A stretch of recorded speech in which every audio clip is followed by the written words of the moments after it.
All right, so we're going to look at another official question. So as always, I cannot post the full question. I had to kind of redact sections because of copyright, but if you look in the description box, I have a link to the complete question on GMATClub. So go ahead and pause the video, take a look at the question there, and come back when you're ready.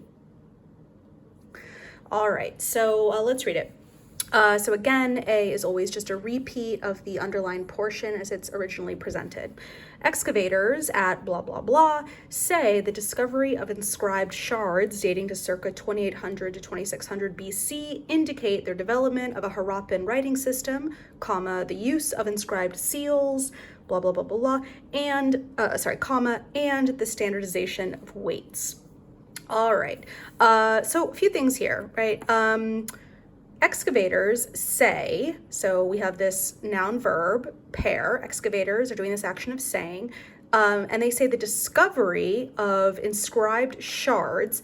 I'm going to go ahead and cross off dating to circa 2800 to 2600 BC, right? So that's just describing these shards, right? These shards, a little more information about them is that they're dating to this time period. So that's an unessential modifier. So getting rid, I know you can't cross things off on the actual exam, but mentally crossing off non-essential modifiers is a great tactic for GMAT sentence correction. So excavators say the discovery, you know what, we're going to even cross off inscribed because that's just an adjective describing the noun shards. We don't even need that. So excavators say the discovery of shards indicate. Okay, so this is where we have our first underlined verb. And that's kind of tricky because obviously this verb say belongs to excavators. Excavators say the discovery of shards indicate. But we have two noun choices here. We have discovery, that's a noun, and then we have shards, that's a noun.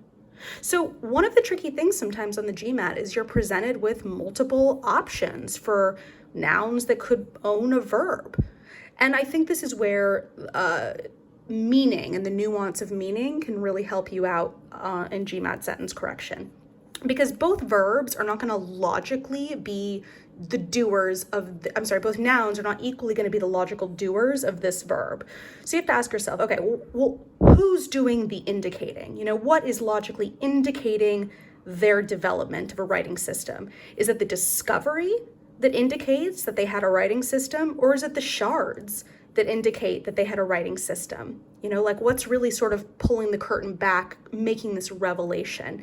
And it's the discovery, right? It's like, oh, you discovered something, and then that indicates that, perhaps they had something. It's not literally the actual pieces of pottery or whatever the shards are that's doing that. So more logically, it's the discovery, right? So the discovery indicate. We have a noun verb problem here. The discovery is singular. So a lot of times when you have a singular noun, the verb should have an S at the end. If this ever trips you up, if you're not sure whether this should have an S or not, replace the noun with a pronoun and you'll be able to hear it better. So if it's, so for example, discovery is singular, so I might replace it with it. And if I was thinking it was maybe plural, maybe I would say like they.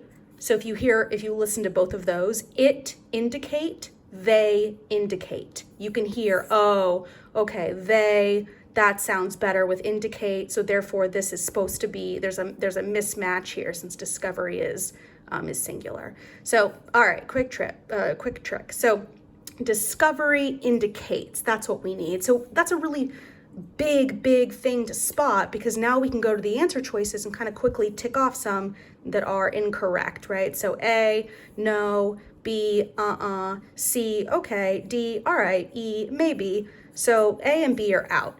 And it's really nice to be able to locate an error instead of relying on the answer choices, because you can knock off multiple choices if you can really find that error. All right, so let's keep going. So they indicate their development. Okay, so we have this pronoun, their. So that's a plural pronoun. So I'm like, whose development? I mean, I know it's a little unfair because I crossed off some stuff, but the only real noun we have here is excavators.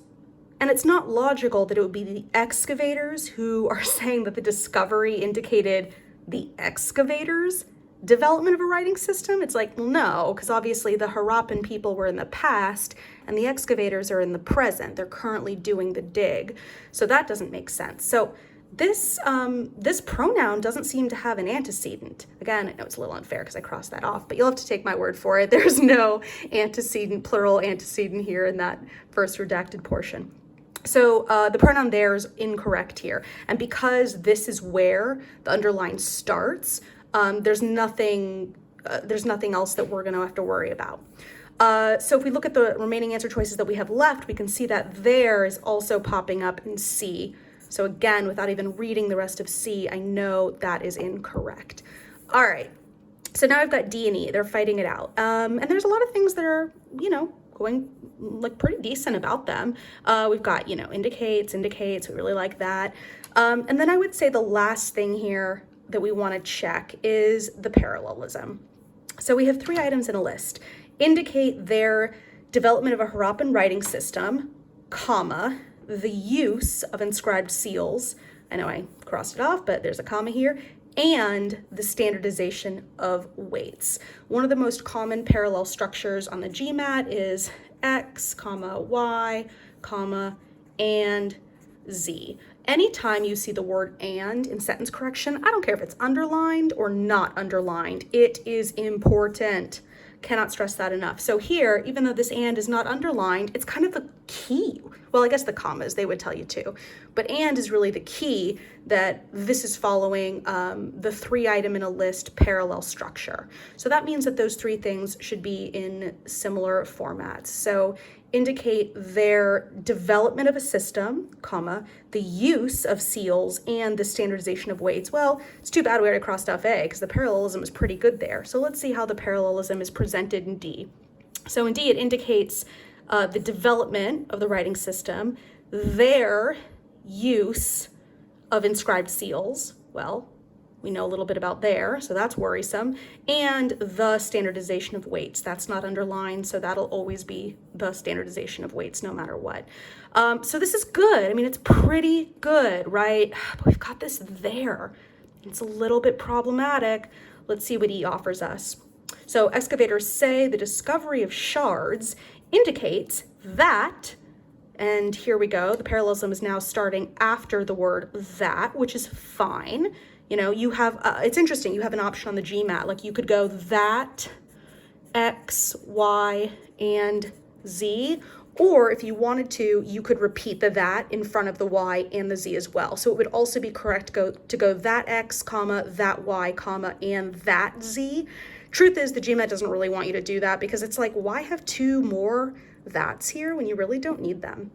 So great. So parallelism here starts with the word the. So the development of a Harappan writing system, comma, the use of inscribed seals, and the standardization of weights. I emphasize the word the. It's not the most important thing about this. It's not like, oh, if the third one doesn't use the word the, it's not parallel. What makes them parallel is that they're 3 noun phrases. So it's like noun, comma, and noun. So don't get hung up on the word the, even though I emphasized it. So between D and E, E is obviously the answer that the GMAT wants us to pick. Concepts here that would be important takeaways. Again, crossing off non-essential modifiers, noticing the X, comma, Y, comma, and Z parallel structure, and always being on the lookout for the word and, even if it's in the non-underlined as it is here. That's essential.